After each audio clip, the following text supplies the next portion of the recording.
I was married to a murderer. So I'm going to take you guys back to the main beginning. About 16 years ago, I met my said ex-husband that's now serving 45 years in prison. I was 16 years old and he was 17, I think. I was a junior in high school whenever we met, and we had been dating for about 2 or 3 months whenever I found out I was 16 and pregnant.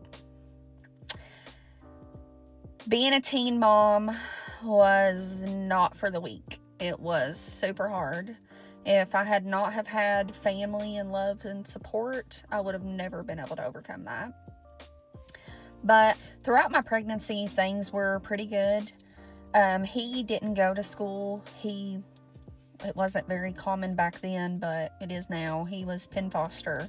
So my parents wasn't real fond of the fact that he didn't go to school, but they wasn't fond of a whole lot of shit. So there's that.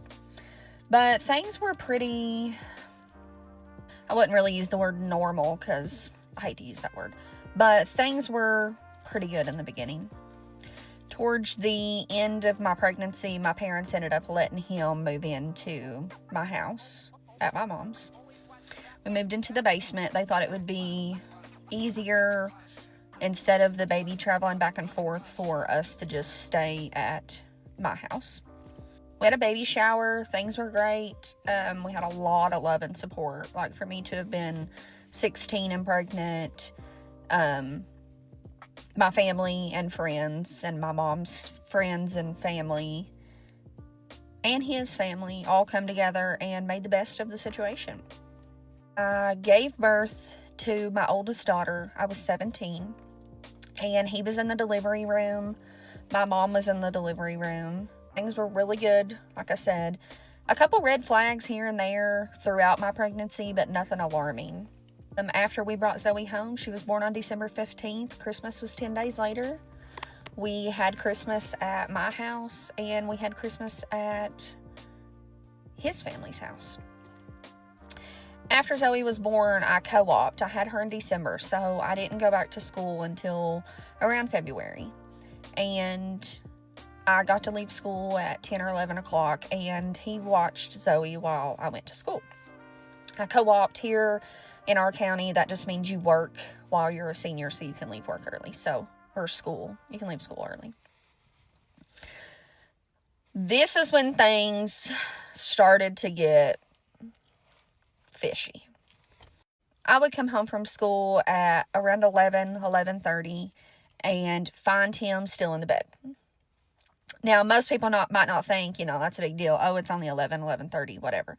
Well, he didn't have a job, and he was supposed to be watching our daughter, and there was some days I would come in and she would be crying in the crib while he was an ongoing issue with him staying in the bed, not getting up with the baby, me going to school still, trying to get my high school diploma, up till, I don't know, sometimes 4 o'clock in the morning with the baby. After being up till 4 o'clock in the morning, then I got to get up and go to school.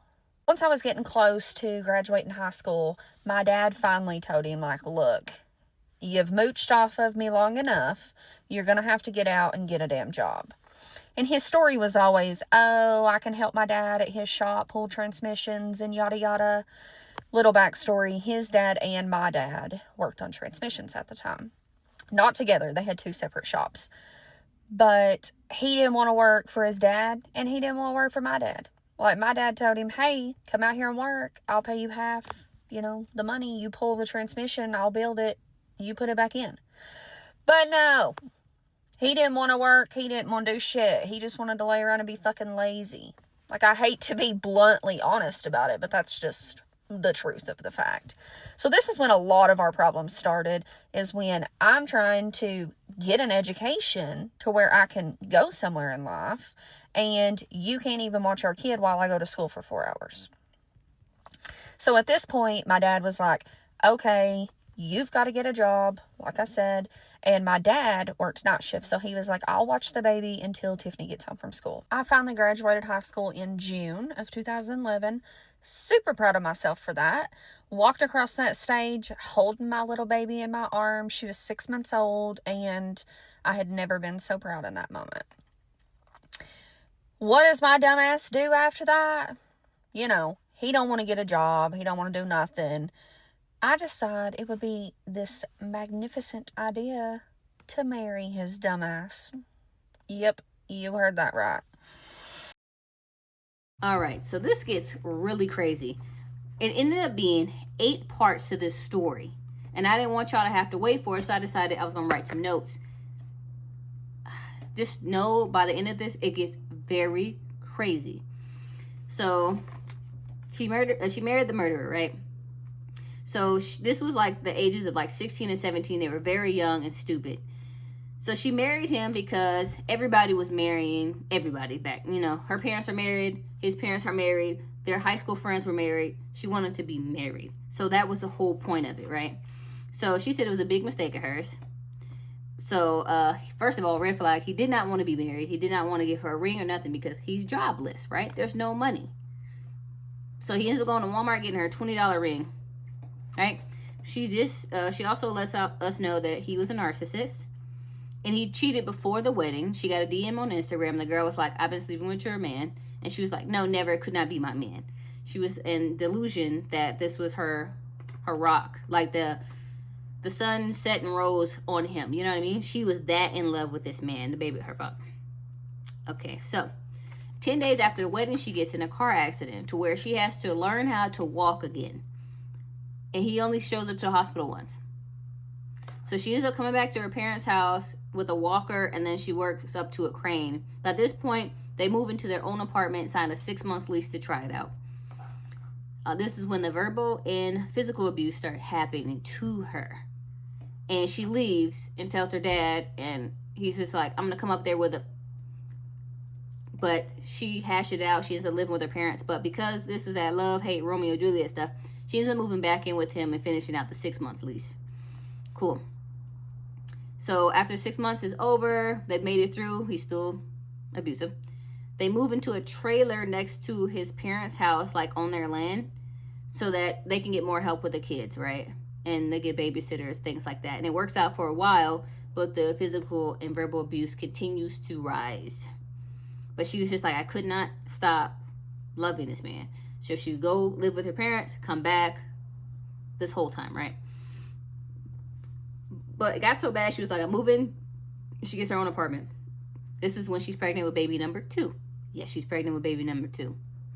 So then, they have like this meeting they have to do every couple of weeks to be like, hey, I love you. Let's see each other. They start dating again, right? She goes to his house. He doesn't answer the door. She sees a random car in the lot. She knocks on the door. Who's in there? It's another chick. She trying to fight the lady, given she's pregnant. She was saying this was really bad on her part, but she was in love with this man, for real. So the girl says, I'm not fighting you. She goes, gets a bat out of her car, ruins this girl's car to where it can't even drive no more. But the lady ends up driving off in it anyway. Don't know how, but she said she busted every window in that car. So after that, she moves back in with the man, right? Then they go to one ultrasound test, finds out it's another baby girl. He storms off, leaves during the ultrasound. It ain't my baby. You is sleeping with other men. I don't like you. Use a WHORE. That's what he kept calling her, right? So when it's time to be birthed to the second baby girl, he doesn't show up to the hospital. Shows up after the birth. Her mom ends up cutting the umbilical cord.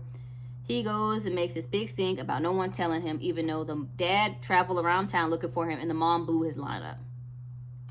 Cool. At this point, he couldn't make any relationship between her or any other woman work, so he started hard drugs. She cuts him. At this point, she says it's like 6 months of no contact. She gets a letter in the mail, and he wants full custody of the kids. The kids he hasn't seen in 6 months.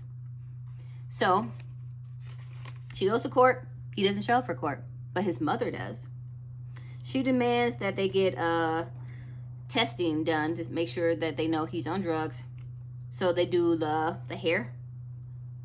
So she does hers because in order for him to get his, she had to do her testing, right?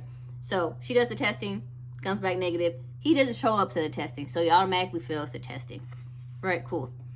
At this point, we're gonna fast forward. She lives 3 hours away from this man now, after all this, and she gets an unknown call from UPS. Not UPS. She gets an unknown call. She answers it. It's CPS. Are you still with me? Cool. They're saying, "Where's the dad?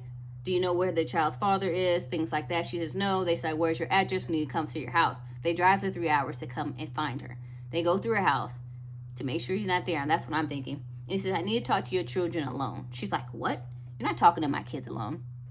What's going on?" There is an active warrant out for her ex. I don't think he's her ex-husband, still legally married. I don't think they ever went with a divorce. There's a warrant out for him for assault of a minor.